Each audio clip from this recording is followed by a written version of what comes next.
বন্ধুরা, আজ আমি এই পিঠাটা তোমাদের সাথে শেয়ার করব খুব সহজ উপকরণ দিয়ে, খুব সহজভাবে।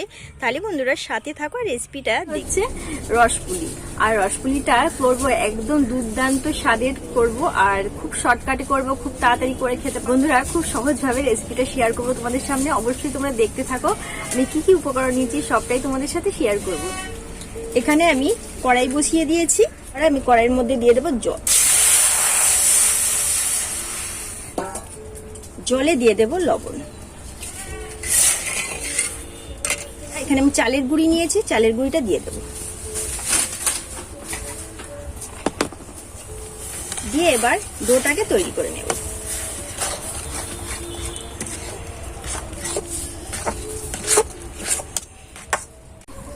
ডোটা কিন্তু একদম রেডি হয়ে গেছে, আর এবার আমি ডোটাকে নামিয়ে নেব। এরকম একটু শক্ত শক্ত রাখতে হবে ডোটাকে।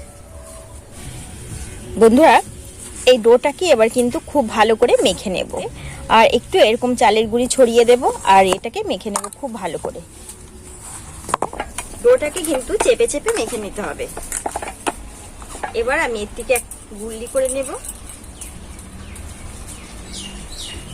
এই আকারের আমি করে নেব। বন্ধুরা, পিঠাটার জন্য এবার আমি একটা পুর তৈরি করে নেব। এখানে কিছু পরিমাণে নারকেল করে নিয়ে নিয়েছি, কিছু পরিমাণে চিনি। ফ্লেভারের জন্য একটু দিয়ে দেবো এলাচ গুঁড়ো। খুব ভালো করে মিশিয়ে নেব। পুরটা রেডি হয়ে গেছে। এবার আমি পুরটাকে রেখে দেব। একটু চালের গুঁড়ি ছড়িয়ে দেব। দিয়ে এবার এই লাড্ডু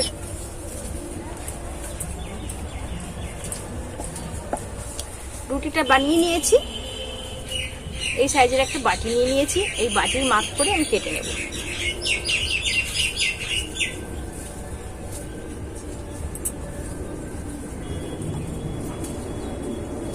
করে কেটে নেব, আর বাদ বাকিটা পরে আবার মেখে নেব। পুরটা বানিয়ে রেখেছি, পুরটা আমি এর মধ্যে দিয়ে দেব।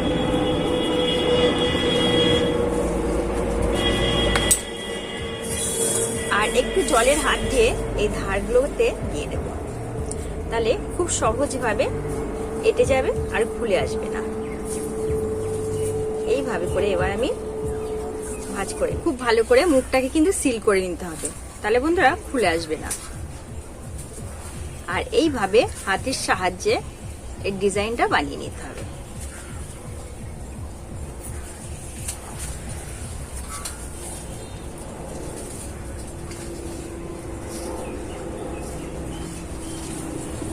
কত সুন্দর হয়ে গেছে। বাদ বাকিগুলো কিন্তু একইভাবে তৈরি করে নেব।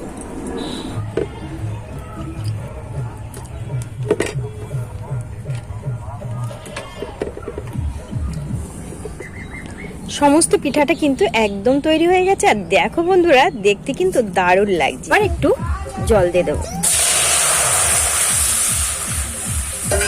বন্ধুরা, কড়াইতে জল দিয়ে দিয়েছি রসটা তৈরি করার জন্য। দিয়ে দেবো এবার চিনি।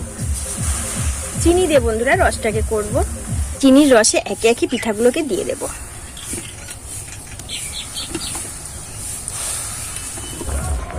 বন্ধুরা, এই দেখো পিঠাগুলো কিন্তু একদম আমার রেডি হয়ে গেছে।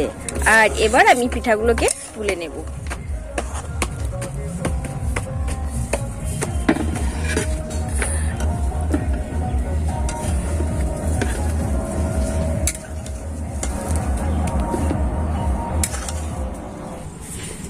দেখো বন্ধুরা, এই পিঠাটা কিন্তু একদম নরম তুলতুল হয়, আর খেতে কিন্তু দারুণ হয়। ভীষণ ভালো লাগে এই পুলি পিঠা খেতে। এই রসপুলিটা এবার আমি এর উপর দিয়ে দেবো একটু নারকেল কোড়া। দেখতেও ভালো লাগবে, খেতেও ভালো লাগবে। আর বন্ধুরা, এইভাবে একবার বাড়িতে বানিয়ে খাবে, খেতে কিন্তু দারুণ লাগবে। শীত যেতে যেতেই এইভাবে একবার পুলি পিঠে খুব সহজভাবে কম উপকরণ দিয়ে একবার বাড়িতে বানিয়ে খাও, খেতে দারুণ লাগবে। বন্ধুরা, পিঠার ভেতরটা কতটা নরম হয়েছে আমি তোমাদের ভেঙে একটু দেখিয়ে দিচ্ছি।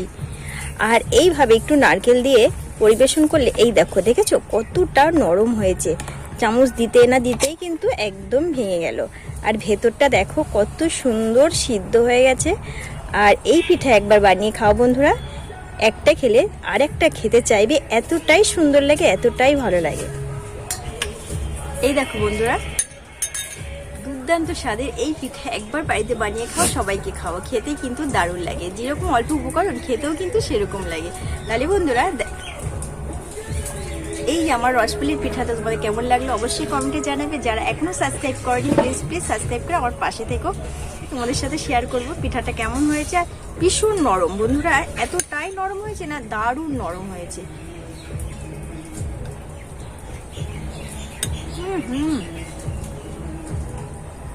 কোনো কথা হবে না, ভীষণ সুন্দর হয়েছে। একবার বাড়িতে বন্ধুরা এইভাবে বানিয়ে খাও। অনেক রকম পিঠা খেয়েছো, একবার এইভাবে বানিয়ে খাও, দারুণ লাগে খেতে। তাহলে বন্ধুরা আজ এখানেই রাখছি।